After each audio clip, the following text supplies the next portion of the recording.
ఈ మధ్య ఓఆర్ఎస్ గురించి చాలా వివాదాలు, డిస్కషన్స్ జరుగుతున్నాయి. సో, దాని గురించే మాట్లాడదాం అనుకుంటున్నాను. నేను డాక్టర్ సుంకోజ్ భాస్కర్, చిన్నపిల్లల స్పెషలిస్ట్‌ని. Plus Paramitha hospital one of the directors. So, ఈ ఓరల్ రీహైడ్రేషన్ సాల్ట్స్ అంటే ఓఆర్ఎస్, దాన్నే ఓరల్ రీహైడ్రేషన్ సొల్యూషన్ అని కూడా అంటాము. ఇది 1975లో WHO అప్రూవ్ చేసిన ఫార్ములా ఇది. అంతకుముందు చాలామంది పిల్లలు ఈ వాంతులు, విరోచనాలతో వచ్చే కాంప్లికేషన్స్ అనగా డీహైడ్రేషన్, ఆ తర్వాత కిడ్నీ ఫెయిల్యూర్, ఆ తర్వాత షాక్, కోమా, చనిపోవటం, అట్లా లక్షలల్లో చనిపోయేవారు చిన్నపిల్లలు. ముఖ్యంగా ఈ డెవలపింగ్ కంట్రీస్లో, అంటే మన ఇండియాలో కూడా చనిపోయేవారు. ఈ ఓఆర్ఎస్ అనేది వచ్చాక ఈ చనిపోయే సంఖ్య చాలా తగ్గింది. ఎందుకంటే దీనివల్ల ఒంట్లో నీరు అనేది తగ్గదు. సో, దాంతో కిడ్నీస్ పనిచేయడం బాగుంటుంది, యూరిన్ బాగా వస్తుంది, పిల్లలు ఆరోగ్యంగా ఉంటారు. కొన్ని రోజుల్లో వాంతులు, ఆ తర్వాత విరోచనాలు తగ్గుతుంటాయి. సో, ఓఆర్ఎస్ అనేది ఏంటంటే దీంట్లో గ్లూకోజ్ ఉంటుంది.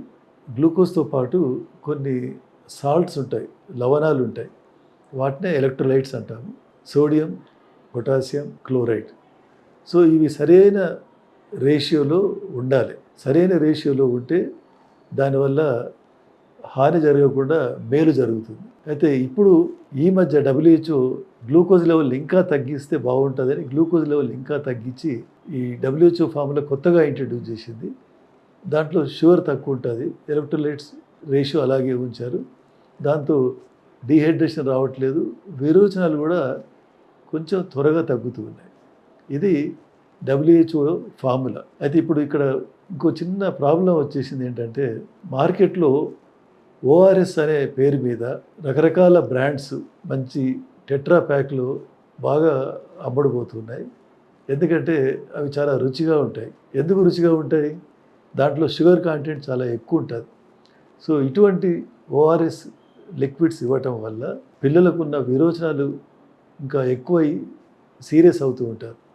అందుకే చాలామంది డాక్టర్లు దీని గురించి క్లియర్గా మాట్లాడుతున్నారు. ఏంటంటే ఈవెన్ మా organisation Indian academy of paediatrics, అనగా IAP, క్లియర్ గైడ్లైన్స్తో వచ్చేసింది. క్లియర్ గైడ్లైన్స్తో చెప్పేది ఏంటంటే WHO ఫార్ములానే మీరు పిల్లల్లో వాడాలి. వాంతులు, విరోచనాలకు, డీహైడ్రేషన్ని కంట్రోల్ చేయడానికి మీరు ఓఆర్ఎస్ అనేటివి వాడకూడదు, షుగర్ కాంటెంట్ ఎక్కువ ఉన్న ఫార్ములాస్ వాడకూడదు, ఎనర్జీ డ్రింక్స్ వాడకూడదు అని అన్నారు. సో, శాషే, మీ పిల్లలకు శాషే వాడితే వాటిపై చూసుకోండి.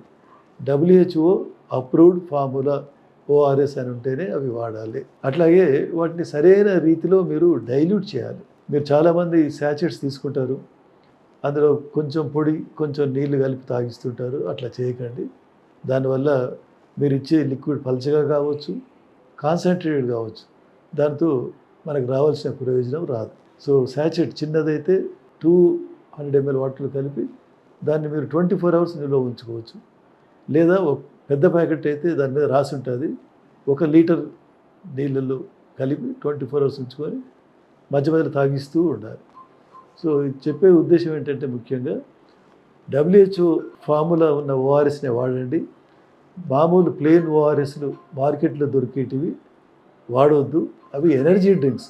స్పోర్ట్స్ పర్సన్స్, క్యాజువల్గా తీసుకునే వాళ్ళు తీసుకోవచ్చు, బట్ పిల్లలకు మాత్రం వాడకండి. ధన్యవాదాలు.